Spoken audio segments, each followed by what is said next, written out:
YG와 JYP의 책걸상.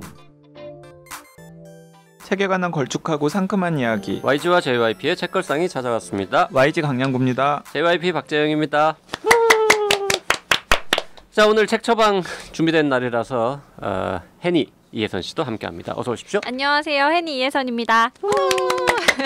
네. 오, 연속 출연이네요. 네. 영광입니다. 새해 첫 책 처방이죠? 네. 네, 맞아요. 댓글부터 소개를 할까? 연말 연시라서 댓글들이 많이 네. 있고 있는데. 네. 자, 오디오 클립 인문 책 재생 순위 탑 10의 책걸상이 8위에 올랐는데요. 그거를 캡처해서 닉네임 GEMI 땡땡땡땡님이 올려주시면서 축하한다고 보내주셨습니다. 제보 감사합니다. 제보인가요 이게? 인문책에 몇 개 클립이 있죠? 인문책 분야에만 보니까 49개의 프로그램이 지금 운영 중인데요. 그중에서 오. 8위에 올랐다고. 네. 49개 중에 8위. 오, 네. 그러면 거의 4% 아닌가요? 상위 4%? 저희가 순위에 아니죠. 연연하지 않지만 상위 20%인 거죠. 아, 네. 산수에 약하시군요. 우리 그러게 제 혜니. 문과여가지고. 상위 4%를 49편 중에 8위. 부끄럽네요. 네. 더 아유, 올라가야 될 것 같습니다. 좋은 거 아닌가요? 저 순위에 연연합니다. 네. 그 YG의 욕심은 전체 순위 한 5위 정도. 소박하게. 전체 순위 5위가 소박한 거냐? 전 소박하게 전체 순위 정신여고만큼만 되면은 기쁠 것 같습니다. 정신여고는 지금 20위 하고 있거든요. 전체에서. 그래요? 노력하겠습니다. 네. 닉네임, 자, 하나 더 읽어보죠. 닉네임 H1981님 딸에 대하여 편 들으시고요. 책 펼치고 반나절 만에 읽었어요. 흡입력이 상당하네요. 읽고 나서 책걸상 들어봐요. 성인이 된 이후로 사실 부모님과 특히 엄마랑 견해 차이로 갈등도 있고 힘들 때가 있잖아요. 남 이야기일 때와 내 가족 이야기 될 때 입장이 많이 달라지는 것 같아요. 저도 이 책 포장 예쁘게 해서 엄마한테도 선물하고 싶다는 생각이 들었습니다. 네. 왠지 1981년생이실 것 같아요. 그럴 수 있겠군요. 그럴 수 있겠네요. 네, 댓글의 내용과 이런 걸 매치해봤을 때 반갑습니다. 그 뭐 연말연시에 댓글이 아주 많이 달렸으니까요. 조금만 더 읽어볼까요? 닉네임 0122 땡땡땡땡님 발칙한 미국 산책 편 들으시고 책가방 특히 재미있게 듣고 있습니다. 이런 댓글 주셨습니다. 저희 노력해야 됩니다. 네. 아직 프로그램 이름도 JYP, YG와 JYP의 책가방이 돌아왔습니다. 괜찮다 이것도. 괜찮네요. 책에 관한 가치 있는 방담. 오, 좋은데요? 그런 거죠. 책가방. 우리 스피노프로 하나 만들까요? 책가방. YG와 JYP의 책가방. 네. 청취자분이 책가방이라고 하시면 책가방인 거죠. 네. 네, 그리고 또 발칙한 미국 산책 편 읽으시고 책처방 편 읽으시고 들으시고 네, 들으시고 닉네임 디오디오님 여기서 추천해주신 책 다 읽어보려고요. 우연히 발견한 토크 기분 좋게 합니다. 라는 댓글을 남겨주셨습니다. 네. 감사합니다. 자, 오늘의 책처방 의뢰는 닉네임 윙깅이 님의 의뢰입니다. 정신여고 청취하다가 책걸상으로도 넘어온 정신여고 졸업생입니다. 야, 이게 진짜 정신여고 졸업을 하셨다는 뜻일까요? 아니면은 그냥 정신여고 듣다가 일로 와서 이렇게 표현하신 걸까요? 약간 중의적인 의미네요. 둘 다일까? 둘 다일까? 자, YG님, JYP님 그리고 박평님 방송 잘 듣고 있습니다. 저는 역사적 사건을 모티브로 한 영화나 소설의 광팬인데요. 많이 읽어본 건 아니지만 영화화된 소설은 대부분 본 것 같습니다. 그래서 아직 소설로만 남아있는 것 중에 볼만한 책이 있나 궁금한데요. 처방해 주실 만한 책이 있나요? 사건이나 인물의 사실 여부는 크게 중요하지 않고 그때쯤 이야기구나 아니면 이런 인물이 있었을 수도 있겠구나 하고 상상력을 자극하는 게 좋아요.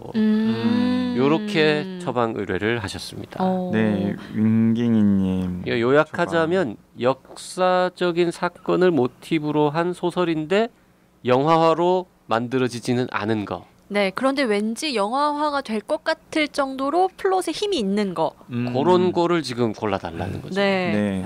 갈수록 어려워지는 책 처방 의뢰.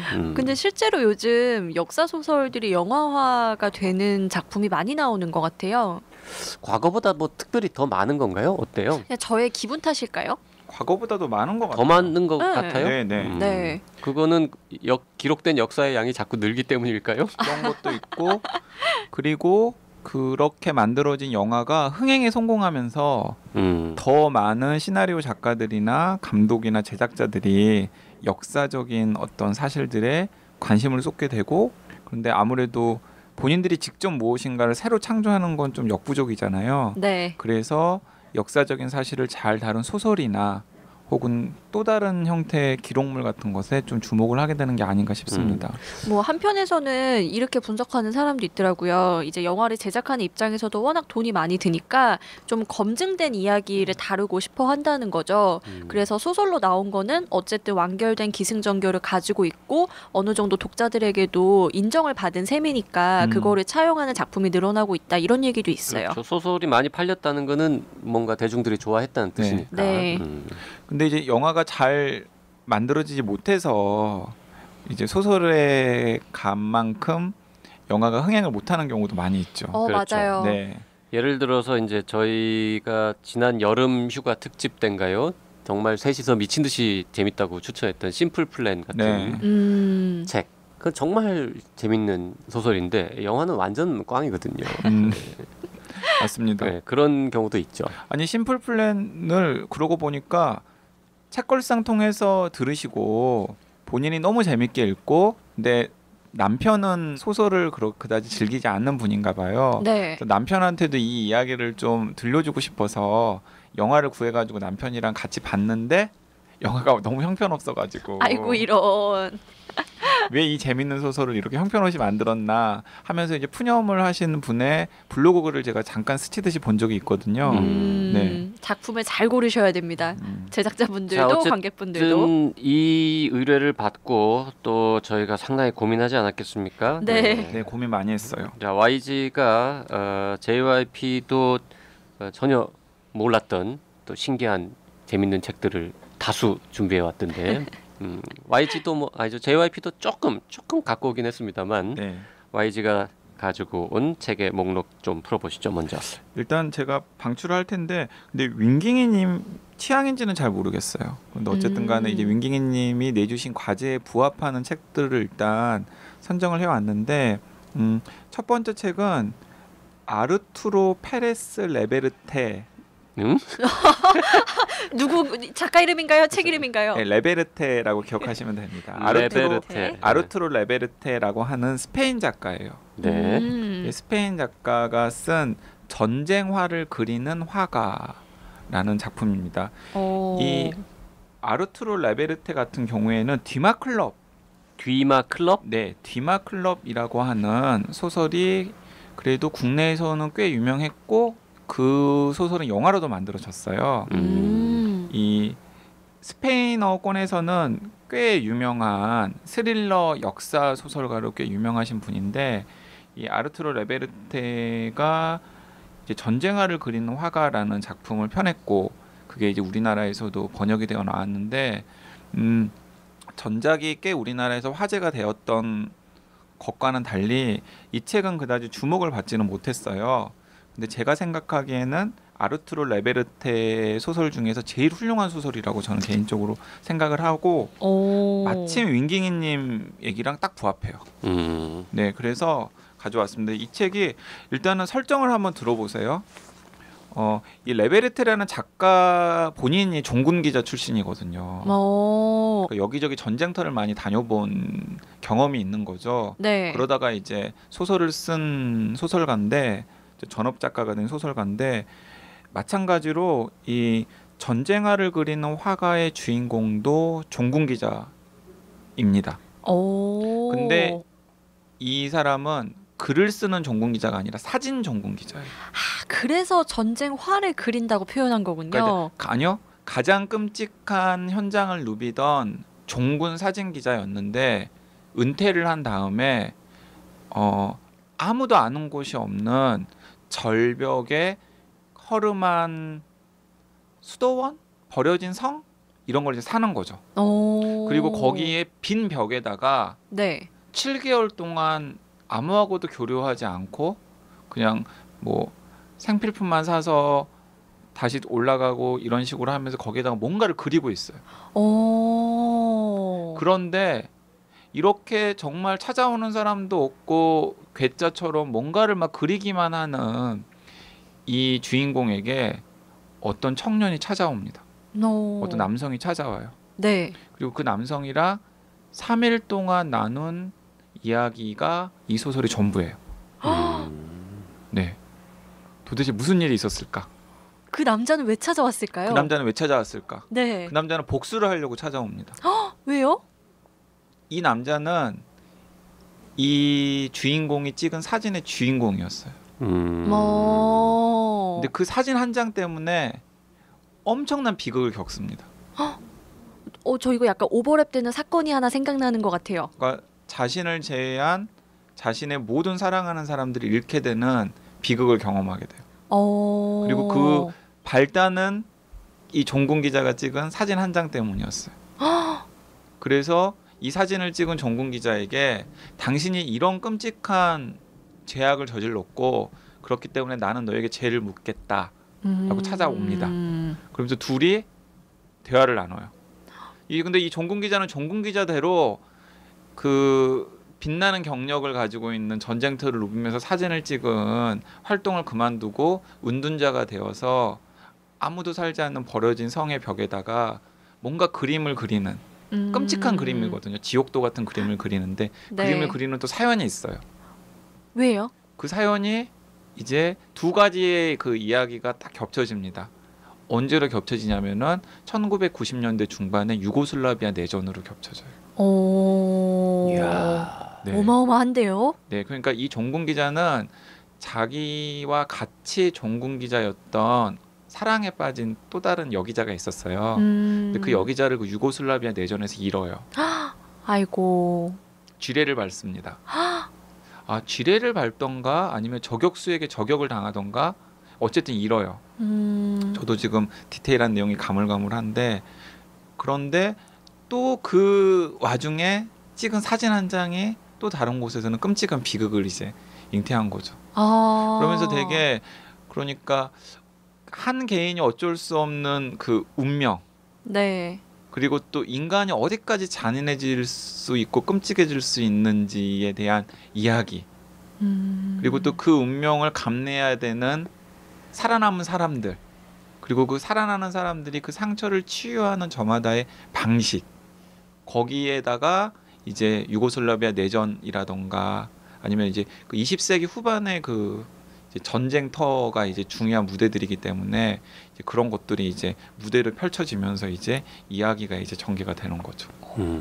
그 왜 예전에 되게 유명한 일화 있었잖아요. 그 어떤 사진 기자가 어떤 아이가 이제 매한테 잡아먹힐 위기에 놓였는데 그 장면을 사진으로 찍었다고 해서 이게 뭐 윤리에 어긋나는 게 아니냐 뭐 이런 갑론을박이 있었던 일이 있었는데 이거하고도 살짝 겹치는 것 같아요. 저는. 살짝 겹칠 수도 있는데 이제 네. 그거 같은 경우에는 사진 기자가 과연 사진을 찍어야 되느냐 아니면은 이제 뭔가 직접 개입해야 되느냐 이 네. 차이라면은 이건 약간 다른 문제인 것 같아요. 그냥 무심코 누른 셔터. 그러니까 물론 이 사람은 전쟁의 비극, 전쟁의 피곤함, 그리고 그 전쟁터에서 도구가 되어서 쓰러질 운명인 어떤 평범한 사람들, 평범한 병사들의 슬픔을 담기 위해서 사진 한 장을 찍었는데 네. 그 사진이 초래하는 비극들. 이제 어떤 비극인지는 이제 책을 읽어보시면 제가 스포일러가 되기가 싫으니까 읽어보시면 알겠지만 뭔가 되게 그럴듯하고 근사해 보이지 않습니까? 네, 재밌을 것 같아요, 진짜. 네, 실제로 재밌습니다. 이 레베르테라는 작가가 굉장히 또 미국이라던가 아니면 북유럽이라던가 프랑스라던가 이런 거랑 약간 다른 풍의 또 스페인 소설가 특유의 약간의 그런 스토리텔링의 힘이라는 게 있거든요. 약간 독특한 매력을 가지고 있는 작가인데 이 작품에서도 그 방금 제가 설명해드린 이 작품의 문제의식이라던가 독특한 설정이라던가 이런 것들이 그 또 독특한 스토리텔링과 잘 결합이 되어서 굉장히 멋진 소설이 되었어요. 네. 숨어있는 걸작인데 마침 윙갱이님이 딱 이런 주문을 하니까 이 소설이 머릿속에 순간 딱 스치더라고요. 바로 떠올랐군요. 네. 자, 책 처방은 보통 이제 한 권만 하지 않지 않습니까? 네, 네. 여러 권 해야죠. 빨리빨리 넘어가 보죠. 또 뭘 네. 준비해 왔습니까? 또 다른 소설은 역시 이게 걸작이라고 할 수 있는 책인데 켄 폴릿이라고 하는 작가가 있어요. 전 처음 듣습니다. 네, 켄 폴릿이라고 하는 작가가 있는데 이제 영미권에서는 꽤 유명한 작가예요. 폴릿? 네, 켄 폴릿이라는 네. 작가인데 이 켄 폴릿이라는 작가가 좀 우리나라식으로 따지면 토지 같은 소설을 한 편 썼어요. 그 어마어마한 대서사시를 쓰신 건가요? 네, 1차 세계대전부터 베를린 장벽이 무너지는 시점까지. 그래서 오바마가 당선되는 시점까지. 와, 음. 몇 년을 담으신 거죠, 그러니까 그러면? 20세기 전체를. 국내에 번역된 책은 6권이에요. 와, JYP는 못 읽으시겠네요. 네, 거인들의 몰락, 네 그리고 세계의 겨울, 그리고 영혼의 끝이라고 하는 책인데 거인들의 몰락은 1차 세계 대전이 끝날 때까지. 그리고 이 세계의 겨울은 2차 세계 대전과 냉전이 시작할 즈음까지. 그리고 이제 영혼의 끝은 약간 이제 그 커버하는 시간대가 좀 긴데 냉전 시기부터 오바마가 당선될 때까지. 이제 등장인물들과 그러니까 처음에 등장인물들이 끝까지 살아남는 경우보다는 자손들이 있겠죠. 네, 이제 그들이 이제 막 운명이 얽히고 설키고 막 이러면서 네. 이제 다양한 하는 거죠. 그래서 여기 보면 별의별 게 다 나와요. 1권의 내용만 살짝 소개를 해드리면은 예를 들어서 여성 참정권 운동에 참여했던 하녀 출신. 네. 그리고 나중에는 이제 그 하녀가 이제 그 영국 최초의 이제 노동당 이제 의원이 되는 뭐 이런 얘기라던가.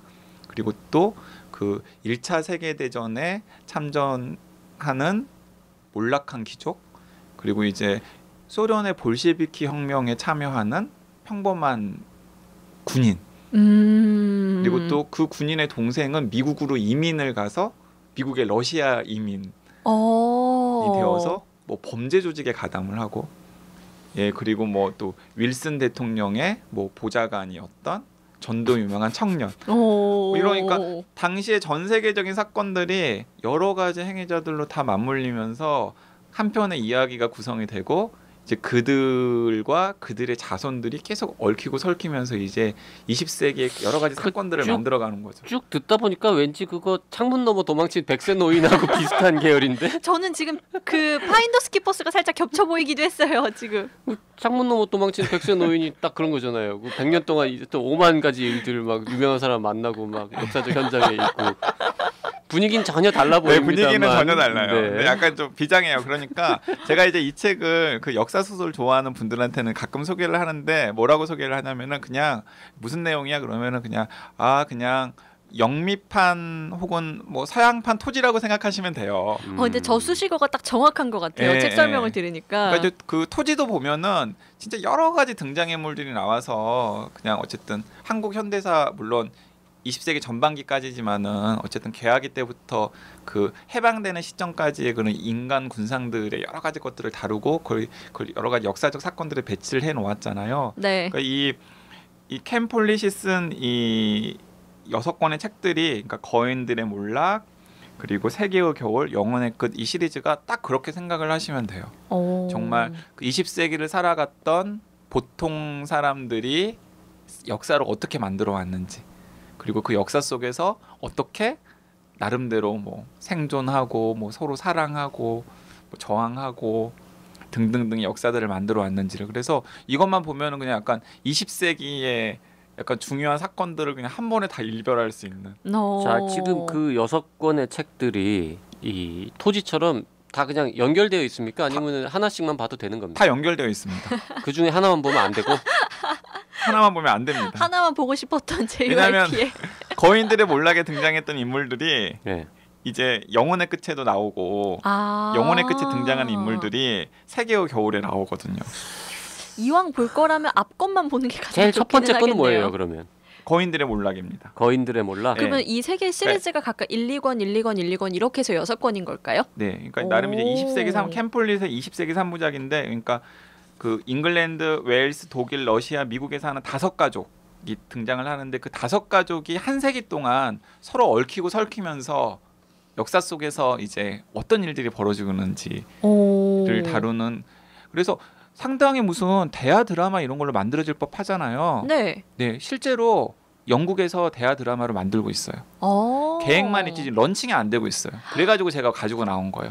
만약에 드라마로 만들어졌으면은 아마 안 가지고 나왔을 텐데 네. 그 일부 거인들의 몰락이 지금 드라마 10부작 드라마로 만들어질 계획이라는 것만 지금 뜨고 지금 실제로 지금 이게 촬영에 들어가서 이제 방송은 지금 아직 안 되고 있는데 아마 어쩌면은 올해 혹은 내년에 이 방송으로 등장할 수도 있습니다. 와, 근데 스케일이 워낙 커서 어떤 제작사라고 해도 이렇게 쉽게 딱 시작하기가 어려울 것 같아요. 근데 역사 소설 좋아하시는 분들이나 약간 좀 20세기의 역사 그리고 또 뭐 이런 식의 이제 이야기들을 좋아하시는 분들은 책 자체는 굉장히 쉽게 읽혀요. 이 켄 폴릿이라는 작가가 그 본격적인 그런 무슨 문학 작가는 아니거든요. 그러니까 이제 스토리텔링이 굉장히 센 소설이라서 굉장히 흡입력 있게 확 읽히긴 합니다. 켄 폴릿 지금 저 구글링 해가지고는 좀 쳐다봤는데요. 들으면서 굉장히 유명한 사람이고 사실 저는 처음 들었다고 생각했는데 그 영화화됐던 바늘구멍 네네네. 이런 스릴러들도 굉장히 많이 쓴 유명한 맞습니다. 분이군요. 예. 네. 상트페테르부르크에서 온 사나이 이것도 아마 영화로 만들어졌던 책 같고 예. 그러니까 원래는 스릴러로 떴는데 86년 갑자기 역사 소설이라는 장르에 도전하기 시작을 했고 그래서 대지의 기둥이라는 것부터 시작을 해서 어마어마하게 이거 30개 언어 1,400만 부 막 무지막지하게 훌륭한 엄청난 사람인데 전 몰랐네요. 처음 듣는. 네, 켄 폴릿이라는 작가도 이참에 알아두시고요. 네. 이게 우리나라에 이제 은근히 꽤 많은 책들이 번역이 되었거든요. 그리고 뭐 방금 영화로도 나왔지만 그 대지의 기둥이라고 하는 그 이제 역사 소설가를 변신하면서 쓴 책도 드라마로 만들어져가지고 꽤 화제가 되었던 걸로 알고 있고요. 그리고 이제 야심차게 죽기 전에 내가 이 소설 이런 소설 한번 써봐야 되겠다라고 쓴 게 바로 이 3부작 20세기 3부작이에요. 거인들의 몰락 그리고 세계의 겨울 영혼의 끝. 그러니까 이제 20세기를 역사 소설 쓰는 내가 살았던 이 20세기를 내 식으로 한번 정리를 해보겠다. 켄 폴릿 작가님은 지금 살아 계시는 거죠? 네, 아직 살아 있습니다. 아, 다행이네요. 49년생이시네요. 네. 야, 이건 진짜 토지급의 네. 어떤 좀 그런 책을 시작한다는 큰 결심을 하고 시작하지 않으면 엄두를 못 낼 것 같은. 네. 근데 만약에 거인들의 몰락을 읽으면 그 다음 것들도 이렇게 자연스럽게 읽게 될 정도의 흡입력이 있나요? 왜냐하면 거인들의 몰락에서 일 때 1단락은 딱 돼요. 1단락은 딱 되는데 그러니까 거인들의 몰락에서 끝내도 되긴 됩니다. 그런데 다음 책들이 있으면 그래 어떻게 됐지? 궁금할 수밖에 없잖아요. 네. 그러니까 읽게 되는 거죠. 네. 알겠습니다. 야, 전 세계 1억 5천만 독자들의 사랑을 받는 역사 소설의 대가. 이런 표현이 있군요. 네. 자, 그러면 뭐 윙깅이님한테는 이 켄 폴릿의 이 역사 소설 20세기 3부작 요거만 그냥 던져줘도 처방 완료일 것 같은데 다 못 읽으실 수 네, 있어요. 거인들의 몰락, 세계의 겨울, 영혼의 끝 그리고 이제 아까 했던 레베르테 전쟁을 그리는 화가 그리고 저는 하나를 더 준비했는데 네. 네. 그 JYP 처방 듣고서 시간이 혹시 남으면 제가 처방을 하도록 하겠습니다. JYP는 뭐 별로 준비해 온 게 뭐 없다면 없는데요. 일단 저는 이제 역사적 사건 모티브 소설 영화화 안 된 거 요거에 이제 집중해가지고 뭐가 있지 막 고민을 했어요. 했는데 떠오른 순서대로 말씀드릴게요. 네. 네. 일단 그 요즘 남한산성 요즘이라고 하기엔 조금 지났습니다만 남한산성이 이제 영화로 만들어져서 많은 사랑을 받았는데 그분이 남한산성 쓰고 나서 몇 년 있다가 또 다른 역사 소설을 쓰셨죠. 바로 흑산이라고 하는 책입니다. 김훈의 흑산. 자, 흑산은 김훈 작가가 남한산성 쓰고 나서 4년 만에 내놓은 새로운 역사 소설입니다. 뭐 아시다시피 김훈 선생은 카레 노래부터 시작해서 네. 많은 역사 소설을 네, 쓰셨는데 그렇죠. 이 흑산에서 주목한 이 인물은 이 정약전과 황사영이라는 사람이죠. 정약전은 뭐 아시다시피 그 정약용의 형이죠. 형이죠 아마. 네네. 오. 자산오보를 쓴. 그렇죠. 네. 네네네. 그 자산이 거기가 다 그 흑산도에 네, 가서 유배 갔을 네네. 때 쓴 책이잖아요. 아. 네. 그래서 이 천주교 교회 지도자인 황사영이라는 사람이 종교 활동을 하다가 결국 붙잡혀서 이제 죽죠. 사형당하는. 그리고 정약전은 똑같이 천주교 활동을 했는데 막판에 약간 좀 발을 빼서 죽지는 않고 살아남아서 흑산에 가서 이제 유배 생활을 하는 그런 이야기인데요. 뭐 아주 간단합니다. 내용은. 그리고 제가 알기로는 거의 역사적 사실과 똑같은 거의 사실 그대로를 이제 재구성을 한 거고 뭐 이렇게 상상력이 추가된 부분은 뭐 물론 이제 개인적인 어떤 생각이라든지 감정 이런 건 다 상상력이겠지만은 크게 이 사실이 왜곡되거나 변형된 것이 없이 거의 그대로 쓰신 소설이고요.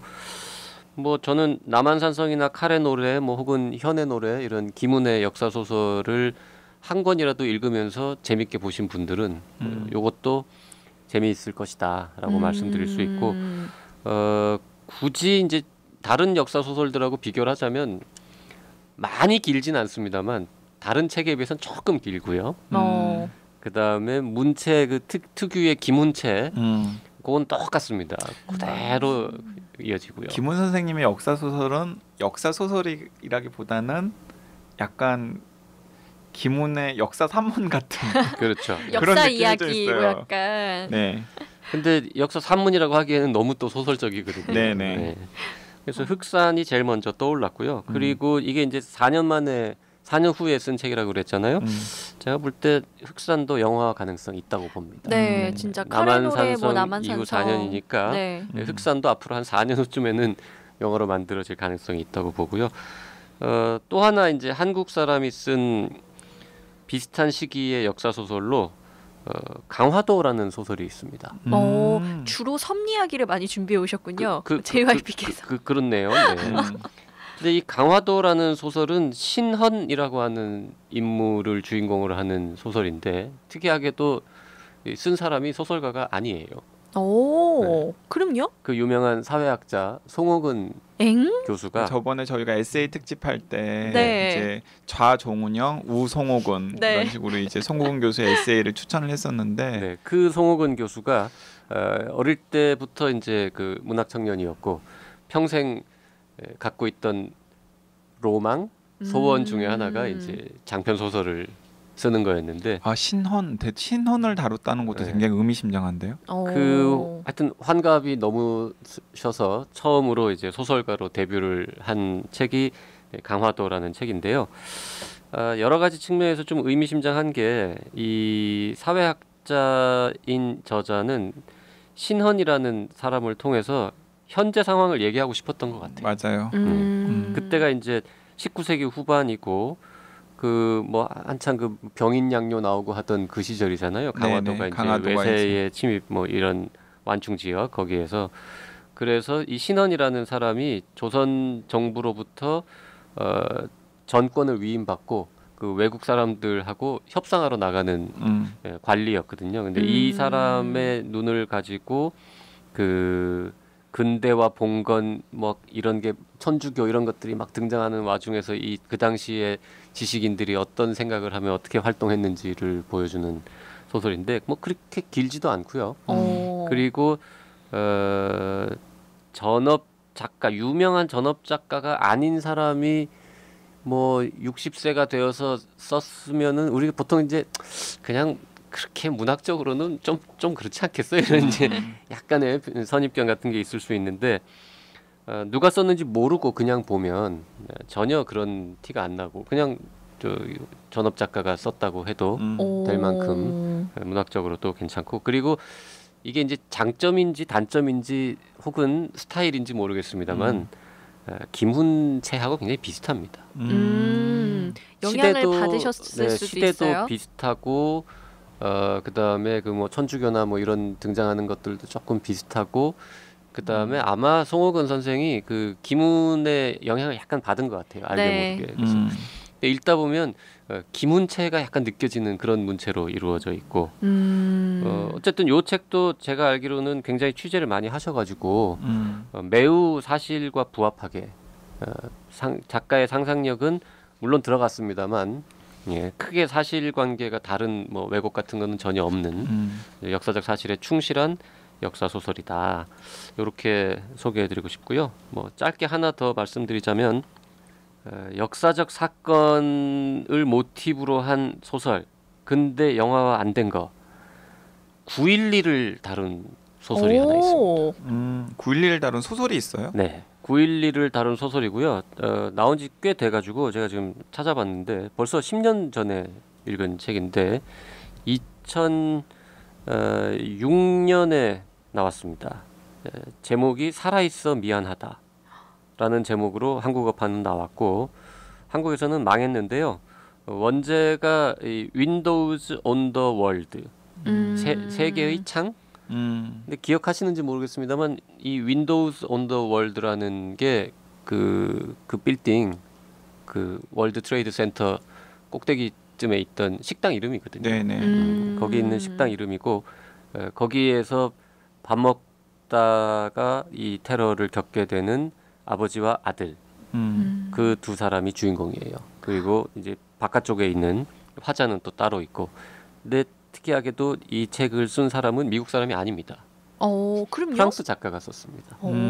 프레데리크 베그베데라고 하는 외우기 힘든 작가의 이름인데 이 책이 그 9.11 이후에 9.11 관련 책들이 한 5, 6년쯤 돼서 이제 그 사건 이후 4, 5년 지난 다음부터 쏟아져 나오기 시작을 했는데 네.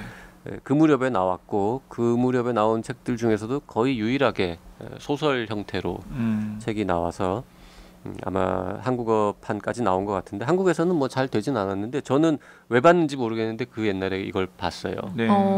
그리고 뭐 그런대로 읽을만한 재미난 소설이었고요. 당연히 요거는 이제 작가의 상상력이 많이 들어갔습니다만 9.11 테러 같은 거는 워낙 우리가 다 아는 그렇죠. 내용이다 보니까 네. 읽다 보면은 막 정말 이렇게 그래 맞아 막 이런 그런 느낌이 막 계속 드는 글이 그렇게 두껍지 않고 뭐 나름 이 결말도 뻔하고 슬픈 내용이지만 이 화자가 또 이렇게 요즘 이 현장에 있지 않았던 화자가 이 아이하고 아마 아버지하고 이렇게 대화하는 장면 같은 데서 유머도 좀 있고 하여튼 그 역사적인 사건 당연히 영화 안 됐고요.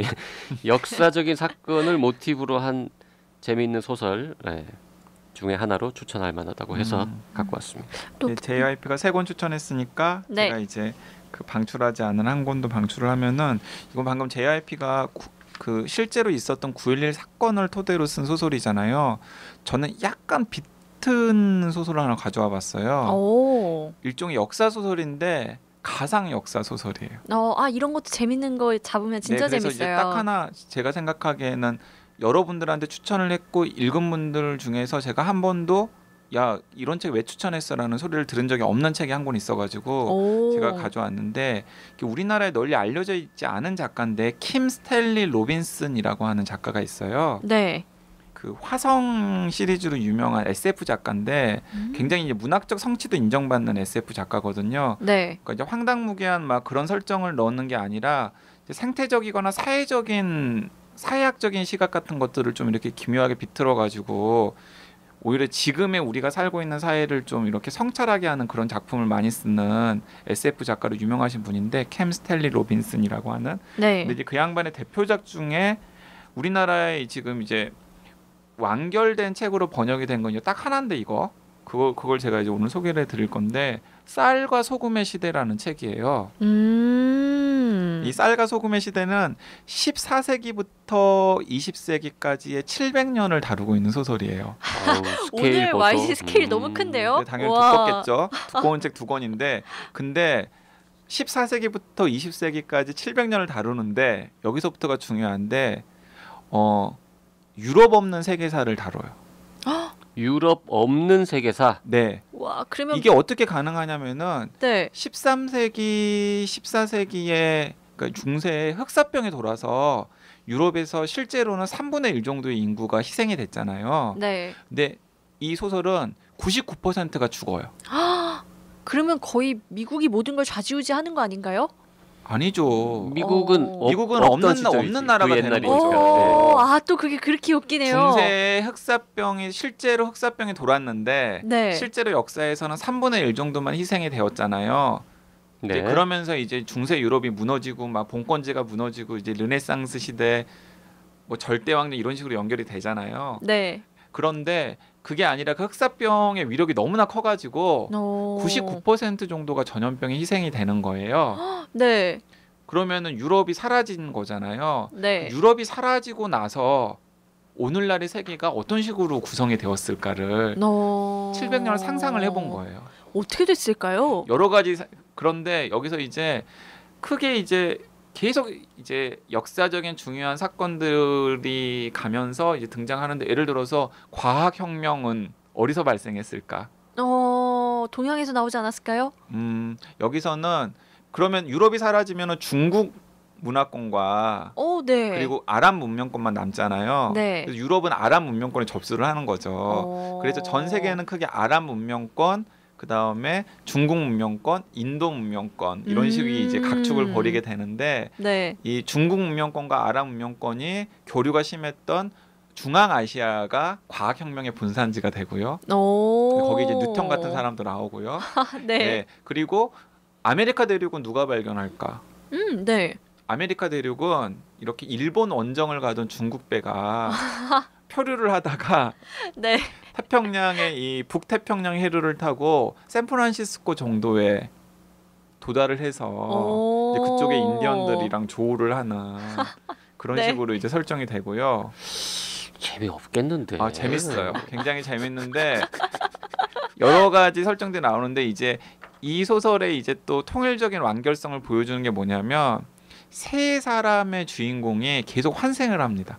더 재미없겠는데. 국명마다.